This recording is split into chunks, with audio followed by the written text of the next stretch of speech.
여러분, 그 거듭난 사람에게서 나타나는 가장 중요한, 그리고 가장 나타나야 할 아주 중요한 태도가 있는데, 그것은 하나님과 나 사이에 두려움이 존재하지 않는다라는 거예요. 거듭난 사람은 하나님을 더 이상 두려워하지 않습니다. 거듭나지 못한 사람이 하나님을 두려워하는 것이지, 거듭난 사람은 하나님을 더 이상 두려워하지 않아요. 거듭난 생명은 하나님 앞에 서고 하나님 앞에 나아가는데 더 이상 이 두려움이라고 하는 이 요소가 전제로 깔려 있어서, 내가 심판받을까? 혹은 내가 이게 믿음대로 살지 못해 저주를 받을까 하는 그 두려움으로 하나님께 나아가지 않게 된다는 특징을 지니고 있어요. 이게 아주 중요해요. 우리 교회를 다니지 않는 사람들은 하나님을 두려워합니다. 무조건이죠. 근데 이 교회 안에서도 분명히 거듭났다라고 말을 하는데, 믿음이 있다고 말을 하는데, 그 하나님께 예배의 자리로, 그 하나님께 기도의 자리로 나가는데 자꾸 두려움이 발생을 한다 이 말이에요. 왜냐하면 이 땅에서 살아온 내 삶을 성적표 삼아서 사후에 우리가 이 땅을 떠날 때 하나님께서 나의 그 성적표를 보시고 날 천국에도 보내시고 또는 지옥에도 보내실 거라는 생각, 즉 뭐냐면 하나님을 평가자로 인식하고 있기 때문에 그렇습니다. 이 땅에서의 삶을 분명히 거듭났다고 이야기를 하고 새 생명을 믿는 믿음으로 산다고 말을 하고 있는데도 여전히 그 두려움이 그래서 사라지지 않는 거예요. 그런데 성경은 분명히 이야기하고 있죠.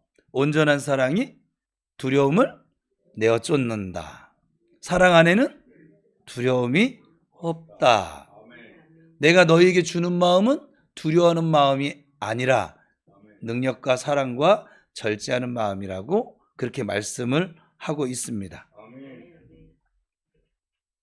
이 토요 기도회는 하여간 당분간 언제까지 뭐 이렇게 할런지 모르겠는데, 그냥 설교를 듣는다 이 생각보다는 좀 여러분 안에 들어있는 잠재의식, 무의식, 또 교회 전통에 매여져 있는 율법주의 성향, 이 모든 것들과 좀 싸움을 좀 시켜보세요.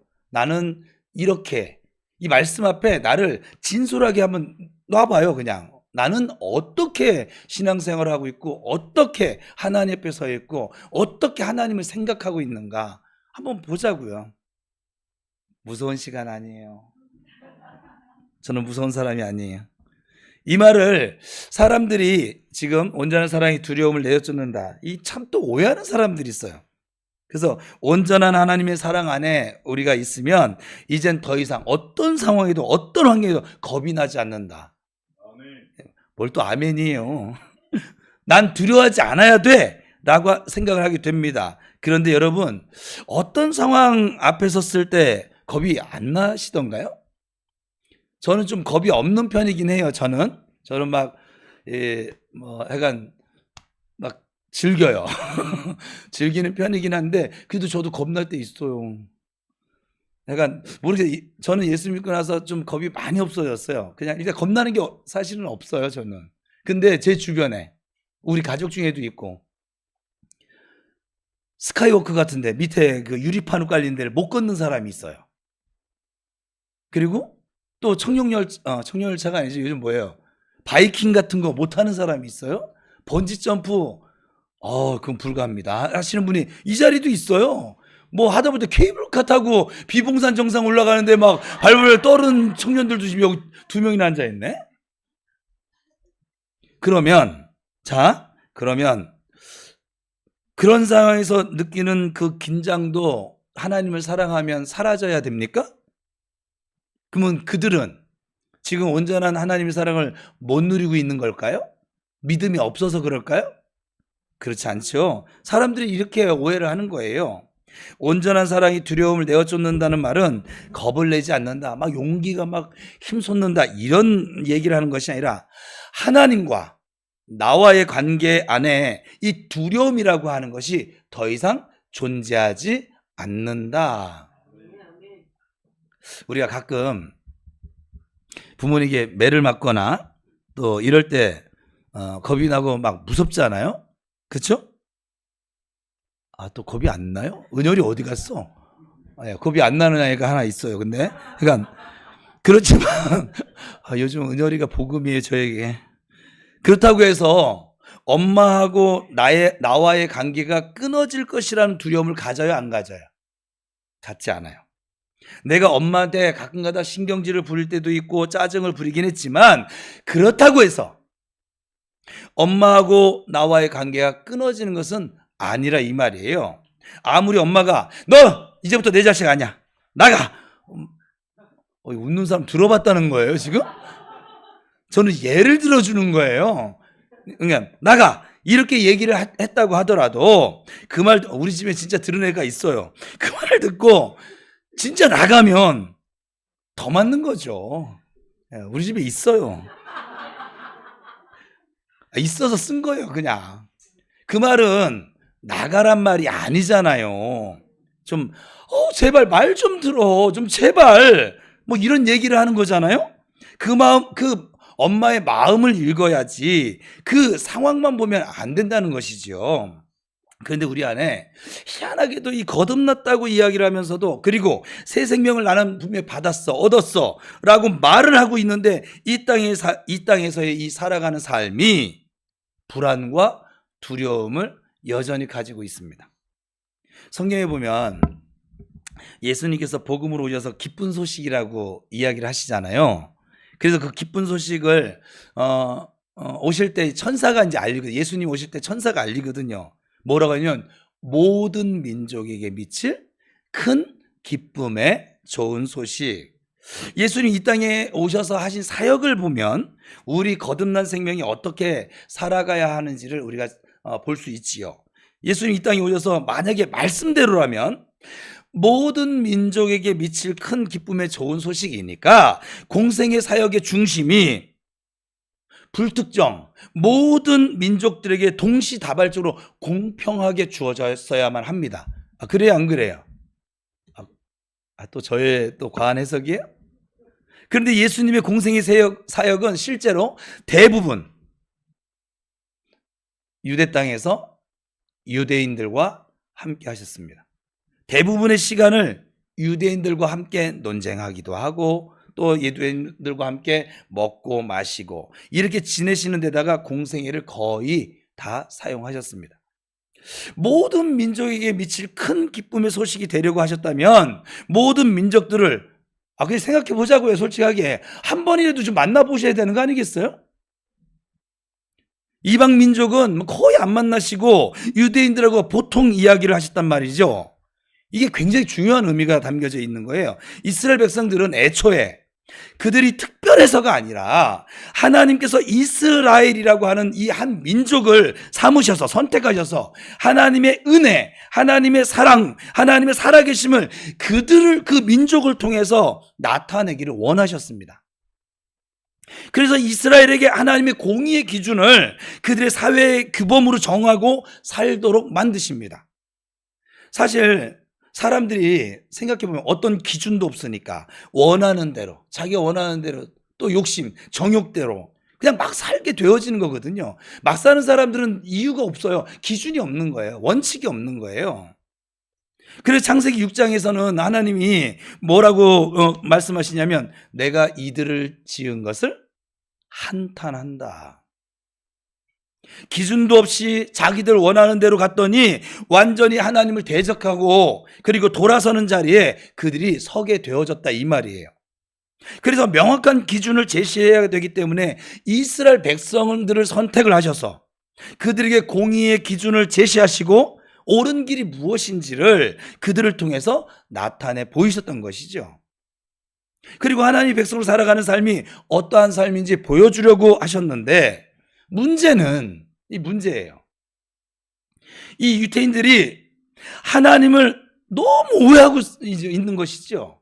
꼭 우리처럼. 이 유대인들이 하나님 아버지의 그 마음을 헤아리지를 못하고 너무 왜곡되어진 생각을 가지고 있어서 이방 민족이, 우리들이겠죠. 이방 민족들에게 유대인을 통해서 하나님을 그들이 알리게 되어진다면 이 유대인들처럼 이방 민족도 어떻게 해요? 하나님에 대해서 오해를 하게 되겠죠. 그래서 유대인 안에 자리 잡고 있었던 하나님을 향한 그 오해와 잘못된 태도들을 예수님이 공생의 사역 내내 교정을 해 주십니다. 우리가 아는 것처럼. 어떤 것을 보면 알 수 있냐면, 예수님께서 무엇을 유대인들에게 보여주고 싶으셨냐 하면 인간의 입을 입고 오셨어요. 예수님은 너무나도 하나님이시지만 동시에 철저하게 인간이셨습니다. 지금 제자훈련 때 나눴었는데, 이 예수님이 참 인간인 걸 부인하는 영마다 적그리스도라고 했어요. 그죠? 오죽했으면 좀 뭔가 좀 특별하거나 좀 뭔가 좀 멋있거나, 또 아니면 좀 사람 같지 않게 생겼다거나, 뭐 너무 인간 같지 않게 뭐 잘생겼다거나 막 인형처럼, 예? 막 이래야 되는데 우리 예수님은 너무 사람이세요. 정말 보기에 성경에 흠모할 만한 게 없을 정도로 사람이세요. 정말 너무 평범한 사람. 출신지도 오죽하면 나사렛에서 선한 것이 날 수 있느냐, 뭐 이런 소리를 들을 정도로 아주 너무 평범합니다. 그러니까 너무 사람이시니까 나중에 그 오실 길을 미리 예비했던 세례 요한도, 맞으세요? 오시기로 한 분, 그분 맞으세요? 이렇게 물어볼 정도입니다. 너무 사람이라서 하나님께서 보내신 하나님의 아들이라고 보기에는 너무 인간적이세요, 아주. 그런데 예수님이 이 땅에 오셔서 철저한 인간으로 육체를 입고 사셨는데, 그러면 여러분 생각해 보세요. 하나님은 구원 사역을 완성하시려고 하면 말씀으로 완성하셔도 돼요. 그렇죠? 말씀으로 세상을 창조하셨는데 뭘, 그렇잖아요? 그런데도 불구하고 왜 육체를 입고 이 땅에 오셨을까? 도대체 이 유대인들에게 뭘 보여주고 싶으셔서? 육체를 입고 살아가는 내내 하나님 아버지와의 관계에 있어서 전혀 두려움이 없는 철저하게 아들로서 살아가는 삶을 유대인들에게 몸소 보여주신 거예요. 가장 좋은 교육은 보여주는 거예요. 저희 교회 어떤 분이 오셨어요. 아버지, 그 성도에게는 제가 무엇을 하는 게 최선일까요? 그냥 너 원래 하던 대로 보여줘. 여러분들은 목사가 아니어서 이 말이 얼마나 무서운 말인지 모르죠? 보여줘. 왜냐하면 유태인이 말은 잘했는데, 문자적으로 성경은 들고 있는데 보여주질 못했어요.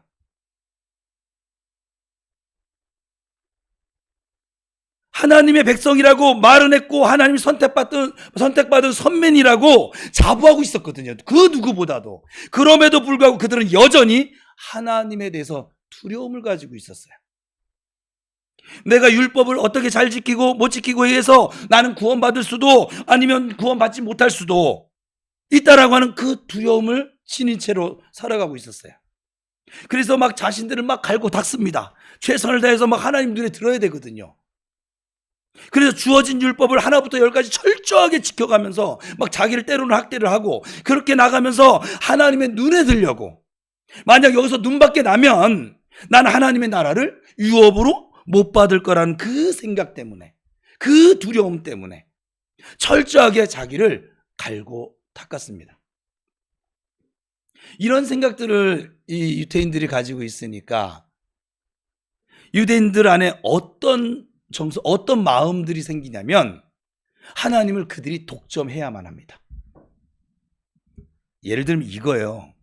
여러분 열심히 주일 성수하면서 이렇게 했는데 이제 막 들어온 새신자가 막 은사가 임하고 뭐 그냥 뭐 저기 막 그냥 고레벨에 막 믿음을 지닌 것처럼 막 하면은 기분 좋지요? 저 세상 사람들이 나보다 더 자유하게 하나님을 노래하면서 사는 거예요. 교회는 안 나오는데. 어때요, 여러분? 좋지요? 나는 예수 믿으려고 되도 않는 기도를 작정을 하고 성경 눈에 들어오지도 않고, 이게 검은 건 글씨요 하얀 건 여백인데 이거 읽으면 이렇게 수면제냐 막 이러면서, 에? 그렇게 성경 읽는데 성경도 한번 일독도 못한 사람이 하나님과의 관계가 너무 자유스러운 거야. 너무 행복한 거야. 진짜 우리가 외치는 의와 평강과 희락이 내가 봐도 있어. 어떨 것 같아요? 박은수 집사님 몸도 이런데 난 열심히 전도도 막 아파두니까 막 하는데 저들은 전도도 안 하는데 너무 자유해. 너무 행복해. 그리고 하나님을 찬양해. 하나님을 찬양할 때 보면 거룩해. 그러면 여러분들이 오 할렐루야 이제 막 들어온 새 가족이 이 정도니 너무 감사하며 뭐 이럴 것 같아요? 지금 유태인의 입장을 지금 여러분들이 지금 경험하라고. 여러분 유태인스러워요. 어떨 때는 이게 율법주의거든요. 내가 이렇게 노력했으니까 여태까지 내가 주님을 수고한 나를, 노력해온 나를 봐주셔야 되는 거 아니에요? 은혜를 줘도 나를 줘야 되는 거 아니에요? 그런데 예수님 오셔서 걸어 보이신 행보를 보면 그렇게 노력을 하고 애쓴 유대인들에게 아니라 기준도 없이 살아왔고 뭣도 없었던 저 이방인들, 주일도 성수하지 못하고, 우리 식으로 얘기하면 봉헌 한번 제대로 못 해보고 봉사 한번 제대로 못하고 지 멋대로 살다가 그들에게 지금 우리랑 이렇게 열심히 살아온 나랑 똑같이 기회를 주려고 한다 이 말이에요. 유대인들이 이걸 못 받아들이는 거예요. 저는 이걸 목회하면서 경험했죠. 우리 교회 권사님은 고유명사예요. 한 분 계시니까. 제가 목회하면서 우리 권사님들 정말 대단들 하십니다. 아주. 담임 목사들이 보통 새 가족들은 아이 같으니까 이제 막 들어왔으니까 세심하게 이것도 해야 되고 돌봐야 될 거 아니겠어요? 그래서 새 가족들에게 관심을 가지고 뭐 새 가족 환영회를 하고 막 그랬더니 권사님들이 모여 앉아가지고, 제가 전도사 때 일이에요. 실제로 있었던 일이에요. 아휴, 우리 목사님은 새 가족들만 좋아하고, 그래 맞아 우리는 헌신이야, 새 신자가 좋지 뭐 이러면서, 아유 정말 가서 자기들이 뭘 도와드릴까 없을까, 이거 뭐 진행하는데 부족한 게 없나, 우리가 뭐래도 좀 이게 봉헌해야 되나, 아 목사님 이번에 그 새 가족들하고 하는데 이거 좀 목사님 계획한 거에 좀 더 쓰세요.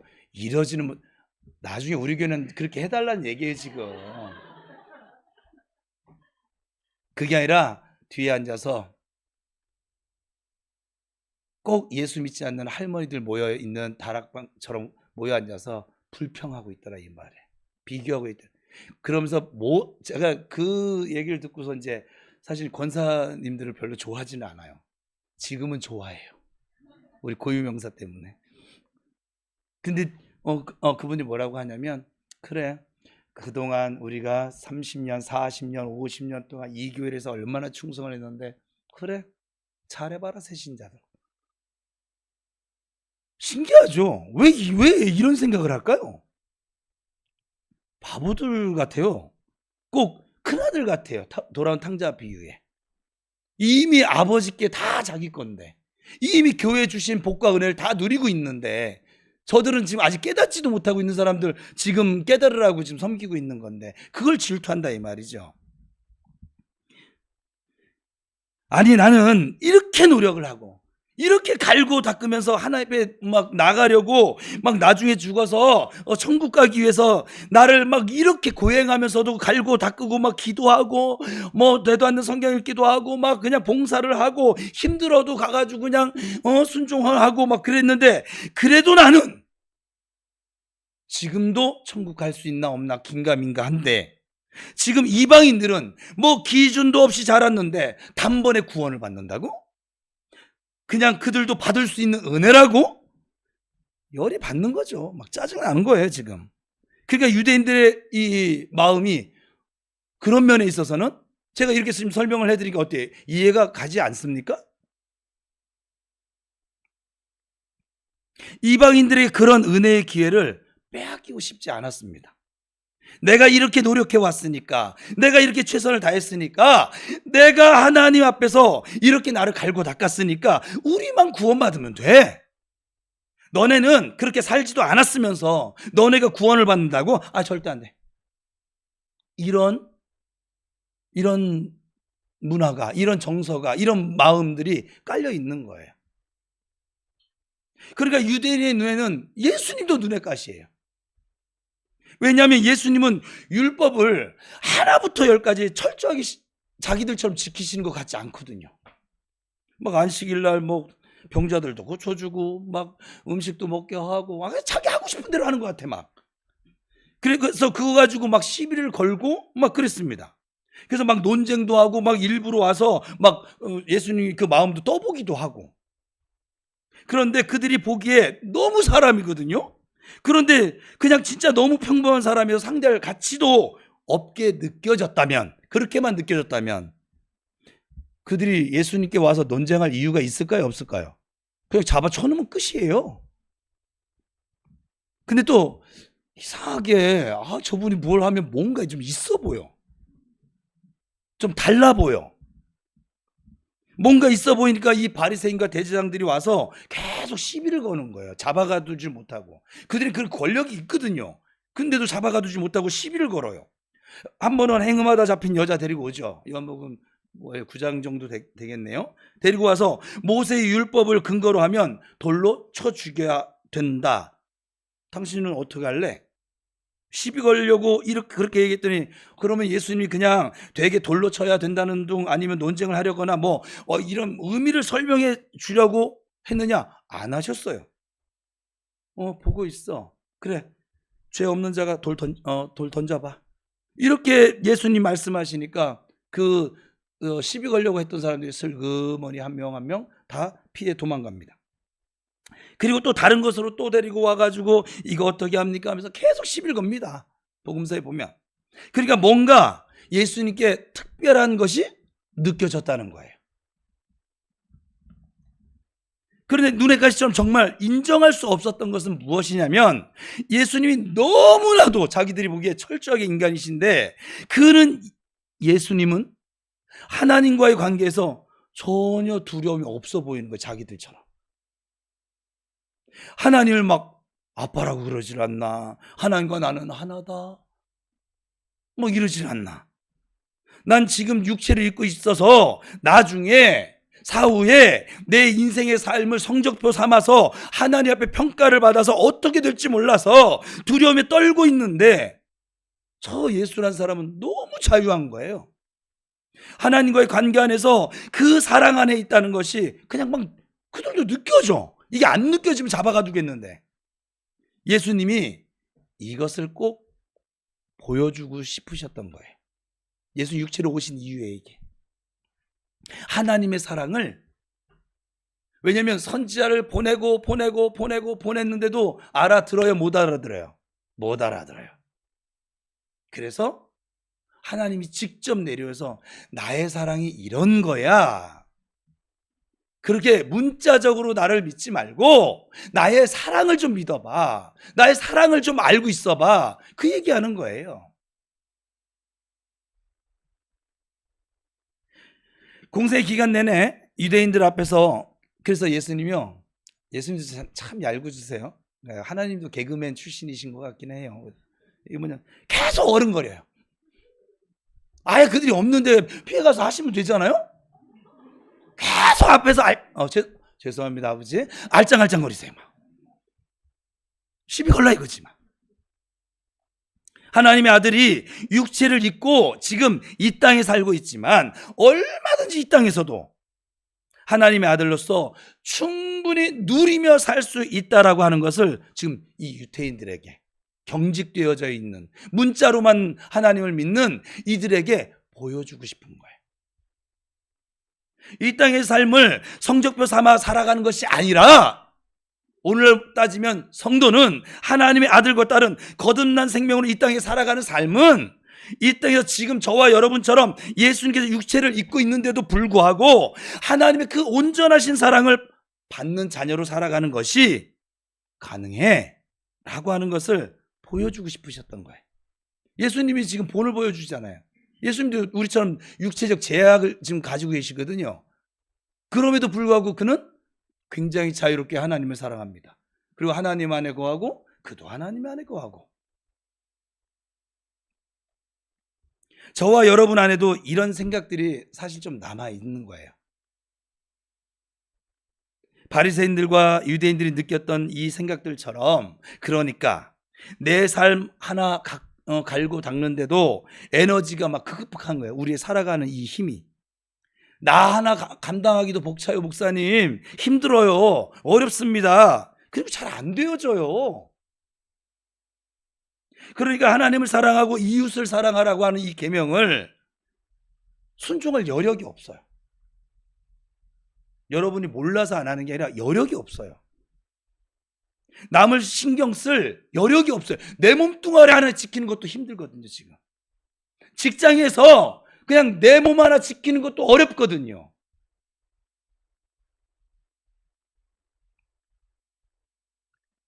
지금 내 삶을 평가받고 있는 것도 하나님 앞에서 무슨 평가를 받을지 모르겠는데 내가 나를 봤을 때, 스스로 봤을 때 만족스럽지가 않아요.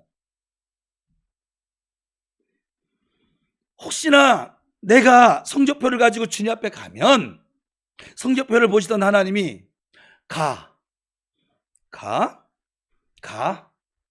계속 가? 너 가.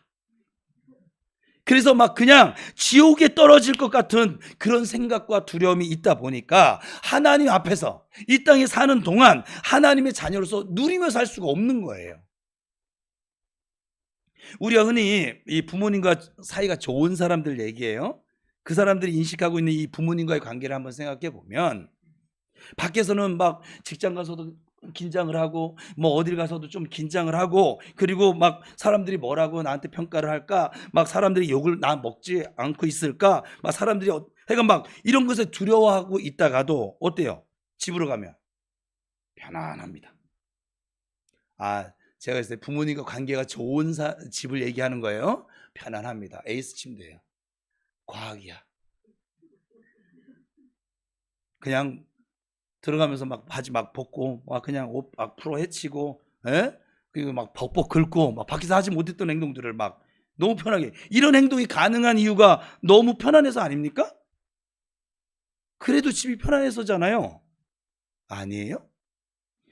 저와 여러분이 아들의 생명과 하나님의 자녀로서의 생명을 받았다면 하나님과의 관계 안에서 이 편안함이 있어야 하거든요. 그런데 우리에게 이런 편안함이 있냐 말이죠. 여러분 하나님 앞에 나갈 때 두려움이 생겨지세요? 편안함이 생기세요?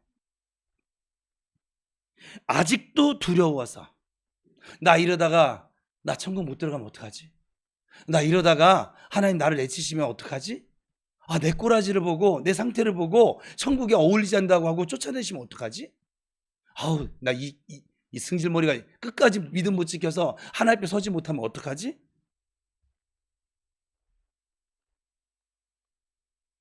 이런 두려움들 때문에 한평생을 뭔가 나를 막 갈고 닦기는 하기는 하는데 만족스럽지 않은 마음으로 두려움 가운데 하나님을 자꾸 맞이하게 된다는 것이죠. 어떠세요, 여러분은?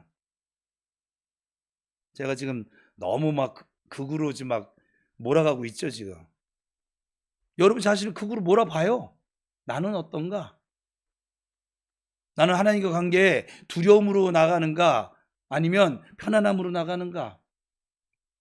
그래서 육체를 입고 있는 동안에 한 번도 하나님과 자녀의 관계, 하나님을 아버지로 삼고 나는 그분의 자녀로서 누리는 그 편안함을 한 번도 막 누려보지 못하는 거야. 그래서 사실 그거 아세요? 그리스도인들이 가지는 그 실패감이 세상 사람들보다 2배입니다. 세상에서 살아가는 것 자체도 벅차거든요, 지금. 우리가 사는 세상이. 근데 세상에서 잘 안 되면 믿음이라도 좋든지. 근데 믿음에서도 만족스럽지가 않은 거야. 내가 나를 스스로 볼 때도. 그러니까 실패감이 어때요? 2배로 다가옵니다. 아니 오히려 더한 자괴감이 찾아오는 것이죠. 밖에서도 제대로 못하는 것 같고 믿음 안에서 제대로 안 되는 것 같은 이 두려움 때문에 사실 더 괴롭습니다. 신앙인들 중에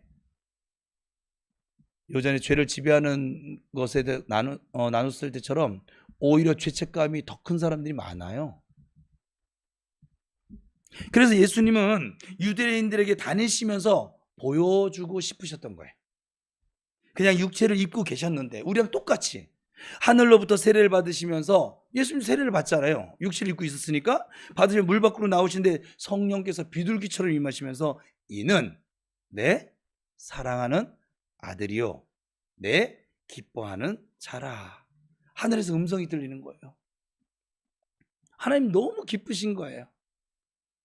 그냥 뭐 어떤 걸 했느냐, 무엇을 이뤘느냐, 얼마나 뭐 잘 살았느냐, 얼마나 도덕적이었느냐가 아니라 그냥 내 아들인 것이, 내 자녀인 것이, 그것 자체가 하나님께 너무 큰 기쁨이었던 것이죠. 하나님의 마음과 눈은 그런 마음으로 우리를 보고 계시는데, 유대인들은 잔뜩 하나님을 오해해서 하나님을 무서운 심판자, 평가자로 보고 있는 것이지요. 여러분, 사실 이 심판자의 역할은 예수 그리스도를 십자가에 못 박으실 때 그 역할을 이미 끝내셨어요. 사실은 심판자로서 죄에 대하여 심판하셔야 하는 그 심판을 우리에게 쏟아내신 것이 아니라 하나님은 자기 스스로 받아내시고 이 심판을 끝내시고, 하나님이 정말 원하셨던 것은 그 죄에 대해 이제 끝내버리고, 완전히 끝내버리고 제거해버리고 아들을 삼고 자녀 삼고 싶으시고 그들의 아버지가 되기를 원하셔서 그렇게 십자가에 못 박히신 것이거든요. 그럼에도 불구하고 우리는 여전히 하나님을 평가자로 보고 있는 것입니다. 무서운 심판자로 인식하며 살고 있습니다. 그래서 아버지가 자녀에게 사랑하는 아들, 사랑하는 딸 하면서 막 다가가려고 하는데 막 경기를 하는 거예요. 놀라는 거예요. 이러세요? 저스트 모먼? 오지 마세요. 제가 뭐 잘못했어요? 왜 지금 저를 부르고 계시죠? 그래서 아버지가 부른 걸 두려워합니다. 그런데 우리 교회 목사님은 화장실에도 하나님은 계신다고 하니 참나 원 정말 진짜 참납니다. 그죠? 그래서 예수님은 유대인들에게 아버지이신 하나님과 아들이신 예수님이 보이신 그 관계 안에서의 평안함을 이 유대인들에게 보여주고 싶으신 거예요. 저는 이 설교를 왜 하고 있을까요?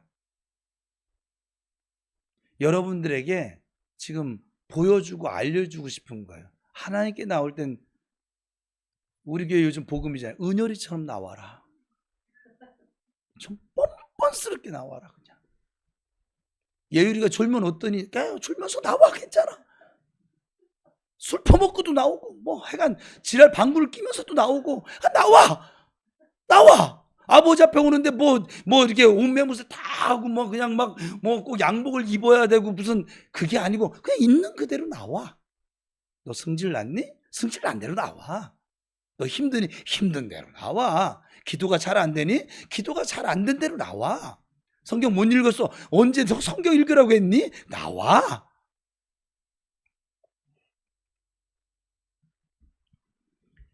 이 관계에는요 두려움이 없어.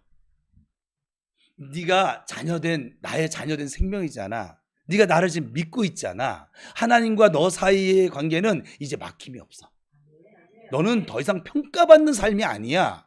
때로는 사랑하기 때문에 올바르지 않은 길로 가려고 할 때, 다치려고 하는 길로 가려고 할 때, 보이스피싱 당하려고 할 때 질책을 하기도 하고 매를 들기도 하기는 해. 그런데 그렇다고 해서 너와 나의 관계가 끊어질 수가 없어. 그래서 포기할 수 없으셨던 하나님 아버지의 마음이 구약 역사 내내 담겨져 있습니다. 심판을 하시려고 갔다가 이사야 내용이거든요. 너 그냥 너 나가. 지금 나가. 이런 식으로 막 하나님께서 마치 어머니 자녀에게 막 훈육하는 것처럼 얘기하실 때도 있지만, 뒤에 가면 항상 여러분 구약 성경 읽을 때 그러세요. 앞에 막 심판을 얘기했는데 뒤에는 항상 회복을 얘기하세요. 그래도 내가 너 되찾아올 거야. 너 지금 포로로 끌려가는데 되찾아올 거야. 어찌 어미가 젖먹이 아이를 버릴 수 있어. 이게 이사야 한 48장 정도 나올 것 같은데, 아무튼 이러시면서 그 애틋한 마음을 이스라엘에게 표현을 하셨어요. 여러분, 이 관계는 깨어지지 않습니다. 그 어떤 것으로도 끊을 수가 없습니다. 잘했나 못했나 그것 때문에 속상하고 그것 때문에 마음 상한 일이 있을 수는 있겠지만 그것 때문에 그 관계가 끊어지진 않습니다.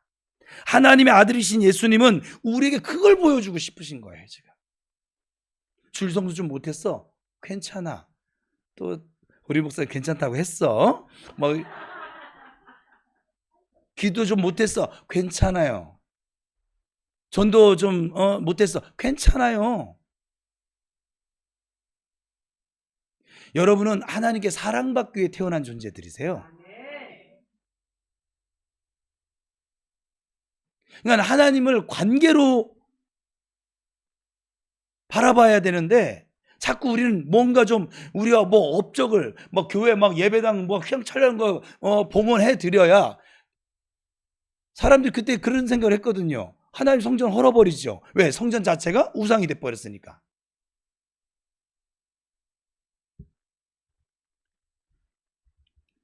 내가 내 자격으로 이제 너희를 살게 할 거야.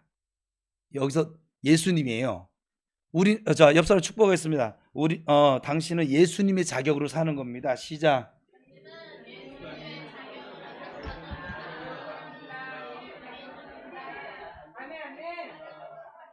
다시 더 확실하게 다시 확실하게 당신의 자격은 예수님이십니다. 시작.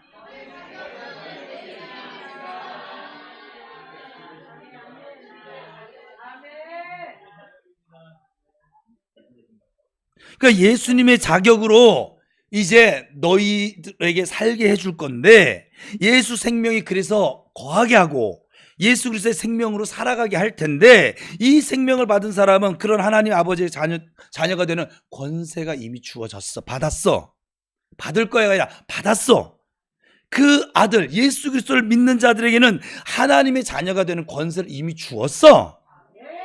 이 말이 무슨 말이냐면 이제 하나님은 더 이상 두려움의 대상이 아니야. 하나님 앞에 그냥 마음껏 나가도 돼. 잘 보이려고, 반듯해 보이려고, 도덕적으로 보이려고, 좋은 성적을 받고 하나님 앞에 서려고 긴장하며 나가는 것이 아니라 그냥 토덜토덜 나와서 하나님 나 오늘 굉장히 피곤해요. 힘들었네요. 나 오늘 많이 속상했어요. 그놈 새끼가 나 오늘 하나님 앞에 좀 잘 살아보고 싶었거든요. 믿음으로 살아보고 싶었거든요. 근데 좀 잘 안 됐어요. 하나님 앞에 진짜 오늘 나 정직하게 살고 싶었는데 그게 좀 잘 안 됐어요. 그렇다고 포기할 건 아니지만 나 그냥 오늘 속상해서 주님 앞에 나왔어요. 이게 하나님 앞에 나오는 모습이에요. 여러분 부모님 앞에 나갈 때 저렇게 안 나가세요?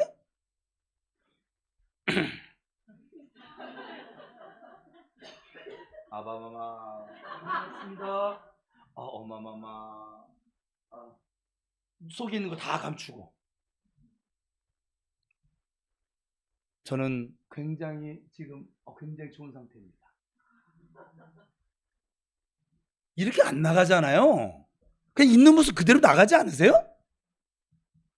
아니에요? 너무 그런 거지. 하나님 저 오늘 너무 피곤해 졸려요. 드럼 칠 때까지만 해도 괜찮았는데 오늘 목사님 설교가 졸립네. 뭐라고 안 하세요. 이런 괘씸한 게 설교 시간에 졸았어? 머리 박아! 뭐 이러지 않으신다고요 지금. 응? 우리가요 하나님을 진짜 너무 많이 오해하고 살아요 사실은. 하나님 정말 좋으신 하나님이신데 인자하신 하나님이신데 자비가 끝이 없으신 하나님이신데 늘 좋은 모습만 늘 괜찮은 모습만 그 모습으로 주님 앞에 서야 좋은 평가를 받을 거라고 생각했었던 그 관계가 아니라 이 말이에요. 네가 잘했기 때문에 못했기 때문에 그래서 내가 너를 자녀를 삼고 자녀를 삼지 않을 거야 결정되어지는 게 아니라고요. 하나님께 저와 여러분을 부르실 때는 저와 여러분이 어떤 존재인지 이미 알고 부르셨어요. 무능한 거 아세요. 감춘다고 감춰지지도 않는 거. 그러니까 능력 있는 걸 증명하려고 할 필요가 없으세요. 왜냐하면 아무리 우리가 애를 써도 우리 삽질밖에 못해요. 우리는 포크레인을 못 써요. 여러분 주님이 아십니다. 지금 제가 드리는 말씀을 절대 오해하시면 안 돼요. 저는 이런 설교할 때 제일 좀 뭐랄까 염려스러운 거 악용하는 사람들. 주일 성수를 하는 것에 대해서 고민도 안 해보고 그냥 휙 놀러 가놓고서는 나중에 뻔뻔스럽게 나오라고 했다고. 그래도 고민은 해야지.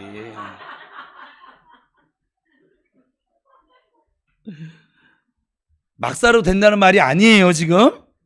그렇기 때문에 그럼 하고 싶은 대로 다 해도 되는 거 아니에요. 막 청년들은 이렇게 나와요. 막 이런 식으로 살자는 말이 아니에요. 그건 엄밀하게 따지면 하나님의 은혜를 모르는 사람이기 때문에 그렇게 말을 하는 거예요. 은혜를 알고 그 은혜를 믿는다라고 고백을 했지만 우리 안에 남아있는 그 죄의 종노릇하던 그 습관, 이 종이었을 때 느끼던 그 불안한 그 증상들이 이 육체를 입고 살아가는 내내 깔려 있어서 남을 사랑하는 것조차 하기가 벅찬, 나 하나 감당하기도 벅찬 그런 삶을 살고 있지 않았냐 그동안. 저는 지금 그 얘기를 하는 거예요 지금. 예수님은 육체를 입고 오셔서 거듭난 생명, 즉 예수 그리스도의 자격과 그 생명으로 살아가는 사람들은 육체를 입고 살고 있지만 하나님과의 관계에서 전혀 두려움이 없는 아버지와 자녀의 관계로 살아갈 수 있다는 걸 지금 우리에게 보여주고 싶으신 거예요, 이 복음서를 통해서. 그리고 이 로마 사도 바울을 통해서 확증을 지금 시키는 것이고요. 저와 여러분이 그렇게 살아가기로, 그 은혜를 받기로 결정이 이미 되었지 않습니까? 그러면 난 이미예요. 부사를 좋아한다 했잖아요. 이미 그 하나님과의 관계에 전혀 두려움이 없어야만 합니다. 그 두려움 없는 삶을 살아가며 이웃에게도 이 하나님의 사랑을 보여줄 수 있어야만 합니다. 평안함, 그 안식, 야 하나님과의 관계에, 하나님과의 나와의 관계 안에 난 전혀 두려움이 없어. 이 편안하고 안전한 관계 안에 그들을 초대하고 싶은 마음이 생겨지는 것이죠. 저와 여러분 안에 마르지 않는 그 하나님의 사랑, 주님과의 관계에 전혀 두려움이 없는 그 불안함이 없는 그 평안함이 이웃을 사랑하도록 만들고 이웃을 섬기는 것이 가능하도록 만들어 가는 거예요. 거듭난 생명은 하나님의 관계에 두려움이 없고 그 안에서 누리는 평안함 때문에 내가 굳이 나를 붙들고 내가 내 인생에 대해서 막 갈고 닦고 불안해할 필요 없이 이 하나님의 사랑, 거저받은 사랑을 그냥 갖다 막 퍼줄 수 있는 거예요. 왜냐하면 이 하나님의 사랑이 무한히 공급되어지는 그런 영원한 사랑이기 때문에 그렇습니다. 그래서 로마서에서 이 고백을, 이것에 대한 결론을 아주 확실하게 그냥 방점을 찍어버렸잖아요. 누가 우리를 우리 주 예수 그리스도의 사랑에서 끊으리요? 누구도 끊을 수 없다. 그 어떤 피조물이라도 하나님이 사랑해서 우리를 끊을 수 있는 것은 아무것도 없다. 안 끊어진다. 철저하게 하나님의 은혜로 묶여버린 이 관계이기 때문에 이 영역이 있어 누구도 끊을 수 없게 되어버렸다. 이걸 선포하는 거예요. 이 평안함이 우리로 하여금 하나님을 사랑하고 이웃을 사랑할 수 있도록 만듭니다. 이 안정감이 누군가를 우리로 하여금 섬길 수 있는 마음을 갖게 합니다. 이 사랑이 우리를 겸손하도록 만들어줍니다. 누군가 겸손할 수 있게 하는 거, 굳이 내가 그렇게 높아져야 인정받아야 될 이유가 더 이상 없어졌거든요. 난 이미 인정받았습니다. 난 이미 그 완전한 사랑을 받았습니다.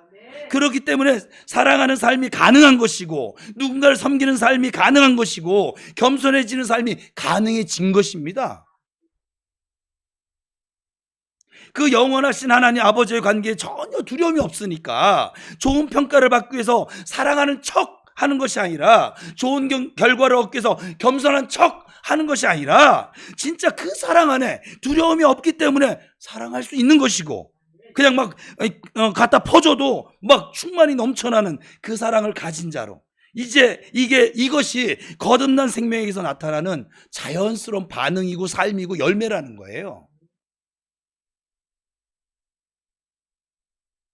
여러분, 우리는 육체를 입고 있지만 하나님과의 관계에선 전혀 끊어질 수 없다 라고 하는 이 평안함 가운데서 사랑하며 살아가시는, 실제로 섬기며 살아가시는 이 땅에서 누릴 수 있는 자녀의 권세를 마음껏 누리실 수 있기를 축복합니다.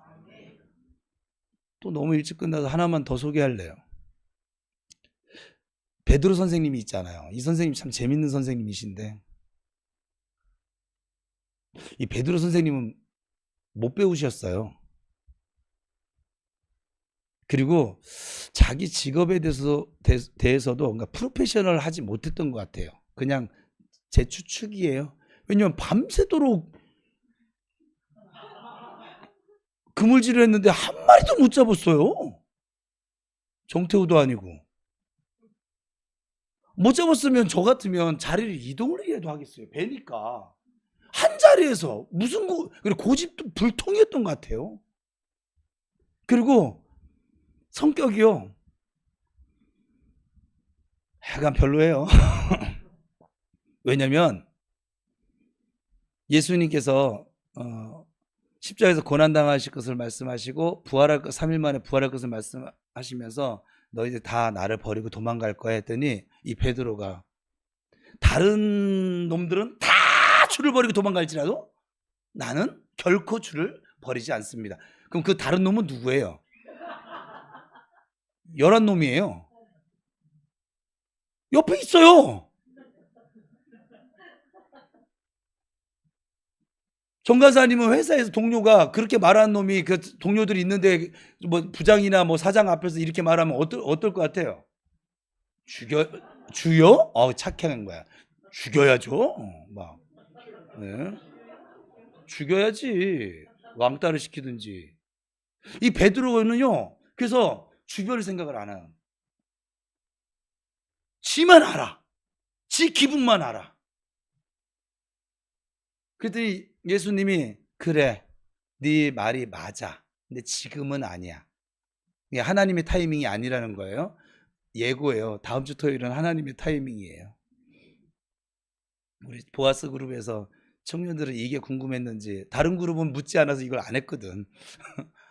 하나님이 언제 내 삶에 역사하시는 그 하나님의 때인가 그것에 대해서 다음 주에 진지하게 고민해 보려고 그래요. 근데 이 베드로는 그렇게 고백을 했더니 예수님이 아유 지가 하는 말이 뭔지도 모르면서 저렇게 떠든다. 우리도 살다 보면 그런 사람들이 있잖아요. 말만 뻔질을 하고 근데 그 말도 자기가 뭔 말을 하는지도 모르고 말하는 것 같아. 제가 듣기엔 그래요. 그래서 막 떠들어대니까는 예수님 뭐라고 하세요? 그래 나중에는 네가 때가 되면 그렇게 할 건데 지금은 아니야. 너 닭 2번 울기 전에 3번 나를 부인하게 될 거야. 하나님 이제 그것도 보시는 거죠. 우리가 넘어질 것도 정말 아세요. 여러분이 어느 타이밍에 가가지고선 넘어질 것인지, 어느 타이밍에 가서 기도를 끊을 것인지, 어느 타이밍에 가서 성경 읽기를 멈출 것인지, 어느 타이밍에 가서 분노를 확 일으켜서 다시 저 지하 8층까지 내려갈 걸 아세요. 그러니까 우리가 척할 이유가 없는 거예요, 사실은. 여러분들 하나님을 정말 왜곡되게 지금 알고 계세요. 하나님 다 아세요. 여러분 넘어질 것도 아시고요. 지금 여러분 안에 가진 그 불평 있잖아요. 하나님이 아신다고요. 너는 조금 이러한 상황이 주어지면 넌 나한테 불평하고 있을 거야. 원망하고 있을 거야. 우리 같으면 확 그냥 잡아채가지고 그냥 확 돌려버리고 막 그냥 던져버리고 이러시는데 주님은 3번 부인할 거야. 아니라고. 또 마태복음 17장에 가보면 변화산 사건이 나와요. 유명한. 하나는 주를 위하여, 하나는 모세를 위하여, 하나는 엘리야를 위하여. 그것도 되게 웃긴 거예요. 여러분 장면 생각을 해보면. 생각을 해보세요. 예수님이랑 이제 변화산에 올라갔어요. 올라갔는데 그 베드로, 야고보, 요한 애제자 3명이 따라갔거든요. 근데 딱 갔더니 모세가 저처럼 이렇게 육신을 입고 나타났겠어요? 제가 볼 때는 우리 개념으로 따지면 한 산신령적인 모습, 이게 후광 쫙 비치면서, 그리고 부활한 모습일 테니까는 약간 좀 근데 모세인 걸 알아본 거 보니까 모세 모양은 가지고 있는 것 같고 엘리야 모양은 가진 것 같고, 그래서 예수님하고 지금 뭐 하냐면 화산 정상회의처럼 3명이서 지금 딱 앉아가지고 뭐를 하면은 이게 베드로는 낄끼빠빠도 못하는 거지.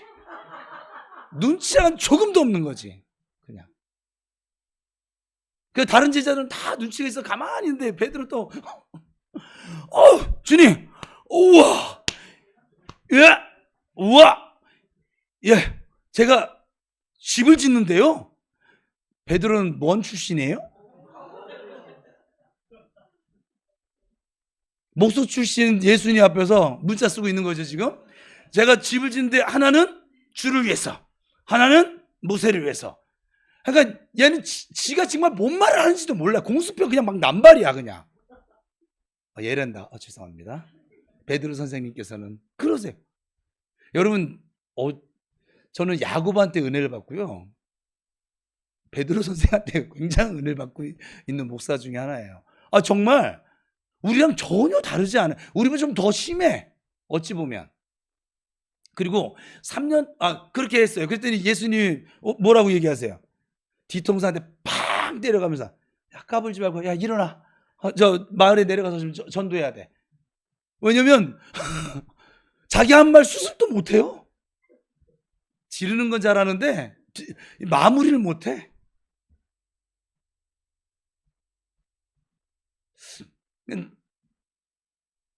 우리가 그런 베드로 3년 동안 예수님 몸소 보여주고 말씀하시고 그리고 메시아인 것도 나타내시고 이걸 다 경험했는데도 불구하고 그 정도예요. 옆 사람 봐봐요. 소망이 있어 보이지 않으세요? 어때요? 소망 있어 보이지 않아요? 여러분 소망 있는 사람이세요. 여러분이 지금 요만한 건 하나님의 때를 향해 지금 가고 있는 거예요. 베드로가 나중에 거꾸로 십자가에 매달려 순교할 거라고 아무도 생각 못했을걸요. 그때 당시에는. 왜냐하면 실제로 그 한낱 계집종 추궁에 예수님을 부인합니다. 부인하고 털레털레 예수님 하신 말씀도 기억났을 것이고 사람이라면 그래서 터덜터덜 이렇게 가는데 예수님이 딱 나타나셔서 베드로에게 와가지고 베드로가 얼마나 놀랐을까요? 우리식으로 얘기하면 뭘 잘한 게 없어. 약속을 지킨 것도 없어. 아버지 저 이제 기도를 쉬는 죄를 범하지 않을게. 설교 때 은혜 받아서 여러분이 거짓말을 얼마나 많이 하시는 줄 아세요? 셀 수가 없어요.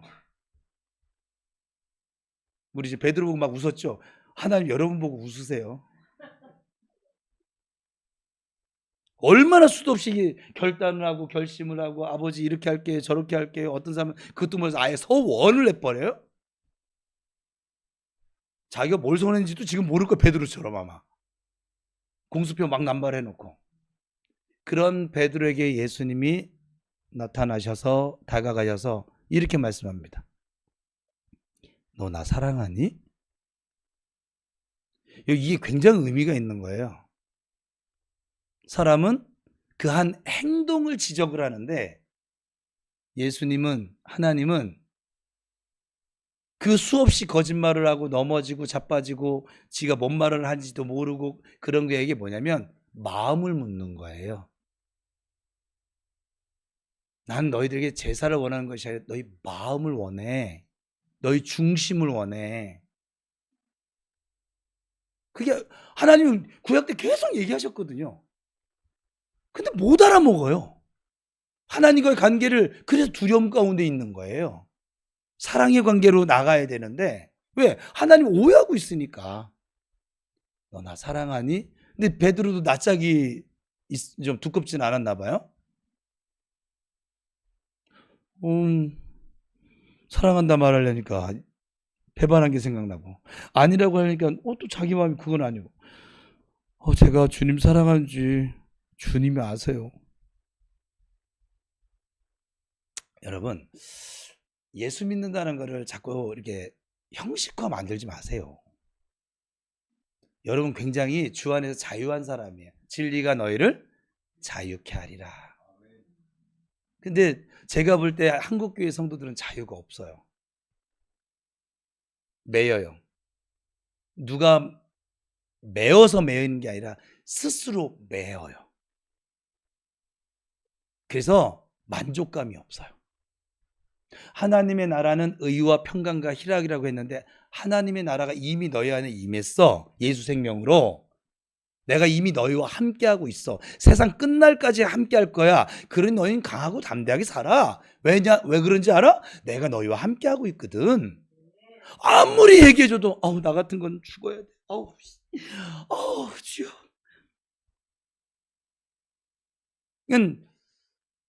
유태인들하고 오늘날 한국교회 성도들하고 제가 비교를 해보면 별반 차이 없으세요. 제가 복음을 믿고 교회 생활을 하는데 가장 이상한 점이었어요. 왜 이렇게 다 자유가 없지? 봉사도 하나님께 이쁨 받기 위해서. 아니요, 난 하나님 사랑해서 해요. 제가 왜 이렇게 미친놈처럼 뛰어다니는 줄 아세요? 난 좋아요. 좋다고. 박 집사님을 주 안에서 이게 내가 섬겨야지 이게 아니라 하나의 마음을 알아서 그래서 사랑하는 거예요. 그러니까 여러분, 목사가 시켜서 하는 거는 아주 하등스러운 거예요. 정말 하나님 안에 이 자유의 복음이 있는 사람은 창의적입니다. 그냥 하나님 저에게 주신 은혜를 설명하는 거니까. 제가 가는 교회마다 뭘 만들어요. 안 만드는 게 교육자는 제일 편합니다. 이미 주어진 일도 과분해. 업무량으로 따지면. 그런데 저는 가서 기도하다가 이 청년들을 위해서 이거 하면 더 좋을 것 같은데 해서 만들어요. 자꾸 만들어. 그리고 막 내 돈이란다. 내 돈은 아니지. 하나님의 것인데 하여간 나한테 준 거 하여간 갖다 줘요. 막. 네, 지금도 그러고 있긴 하지만 줘요. 누가 주라고 하지 않았고 주지 않는다고 누가 아무도 저한테 뭐라고 하지 않아요. 지금도 제가 치료 안 해도 아무도 뭐라고 하지 않아요. 그런데도 내가 지금 봉사 가지 않아도 어느 누구도 나한테 욕할 수 없어요. 자기들은 아예 안 하는데 뭘. 누가 시켜서가 아니라 그냥 즐거운 거예요. 오늘 개척교회 사모님을 만났어요. 뇌경색으로 쓰러졌다가 이제 회복 중이세요. 근데 하나님 마음을 주셔서 그 봉사하고 땀 삐질삐질 흘렸는데 와서 앉아보세요. 또 이제 하는 거죠 막. 근데 하나님의 마음이 들어와서 사모님 복음이보다 하나님 사랑을 전해줬더니 눈물을 흘리세요. 봉사하다 말고 일주일에 한 번씩 저랑 만납시다. 치료하셔야만 해요. 제가 만져보니까 지금 상태가 심각해서 치료하셔야만 해요. 그리고 하나님이 지금 사모님 치료하기를 원하셔서 지금 저하고 만나고 있는 거예요. 그러니까 또 우세요. 거기도 개척교회인데 자식만 넷이래. 근데 남편도 자식 같대. 그래서 자식이 5이래. 마음이 긍휼한 마음이 얼마나 생기는지 지금 내가 다른 교회 목사님 상을 우리 교회 올 사람도 아닌데 내가 굳이 뭐 그렇게 할 이유가 없잖아요. 저는 그거 상관없거든요. 하나님이 안타까워하시고 참 안타까워하시겠다. 여러분이 찬양단도 이제 찬양 집회를 내일 해야 되는데 그냥 하나님 좋아서 찬양하세요. 그냥 여러분 잘하면 또 얼마나 잘하겠어. 정말 내가 지난번에 얘기했지만 하나님 잘하는 노래를 듣고 싶으면 소양 세운다니까는 나한테 감동을 줘서라도 강사비를 많이 줘서라도 데리고 와요. 우리 교회 오긴 올 거예요. 한 번은 내가 보고 싶어. 주 안에서 우리 교회 규모가 좀 되어지면 올 거예요. 나는 백지영도 좀 오게 했으면 좋겠어요. 막 와서 응?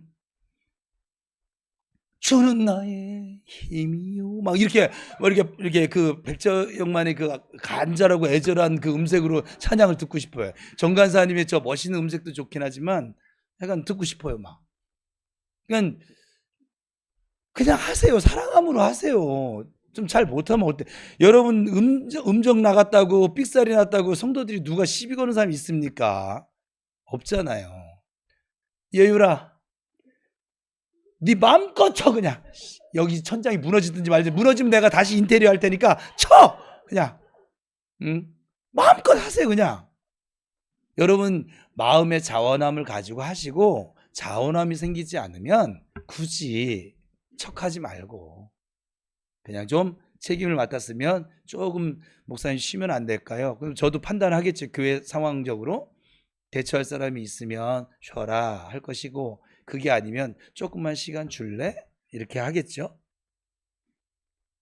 그러니까는 하나님은 우리의 이 중심으로 하나님을 사랑하는 것을 원하시는 것이고 예수님이 육체를 입고 이 땅에 오신 이유는 결론은 뭐냐면 우리에게 하나님을 사랑하는 삶은 이런 거야를 보여주신 거예요.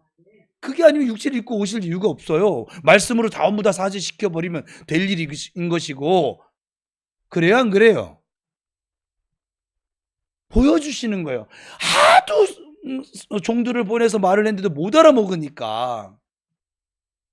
지금도 보세요. 정 목사 통해서 이렇게 말을 했는데도 계속 경직된 관계로 하나님 앞에 막 저 같은 건 죽어야 합니다. 어휴. 나는 여전히 졸면서도 하나님 사랑합니다. 이렇게 나가야 돼. 졸면 어떠니? 졸업 돼. 괜찮아. 조세요. 주무세요. 어제 이부자리 준비해 줄까요? 아버지 집이 평안하니까 그래도 사랑하는 자에게 잠을 주신다잖아요. 그걸 쟤는 실천하고 있는 거예요. 여러분 마지막으로 이거 하나는 꼭 기억하셔야 돼요. 오늘 다른 건 이제 다 잊어버리세요. 우리는 죽음 이후에 천국과 지옥을 갈까 말까 망설인 자들이 아닙니다. 만약 이 예수 그리스도가 나를 위해서 이루신 일을 지금 믿고 있는 성도라면 저와 여러분이 영원은 죽음 이후부터 펼쳐지는 것이 아니라 지금 오늘이 지금 이 시간이 영원 중에 한 날을 살아가고 계신 것입니다. 여러분 지금 영원을 살아가고 계신 거예요. 주 안에서. 우리 모두 영원을 살아가는 성도답게 하나님의 자녀답게 하나님의 아들과 딸답게 당당하고 떳떳한 걸음으로 살아가실 수 있기를 주 예수 그리스도의 이름으로 축원합니다. 기도하겠습니다.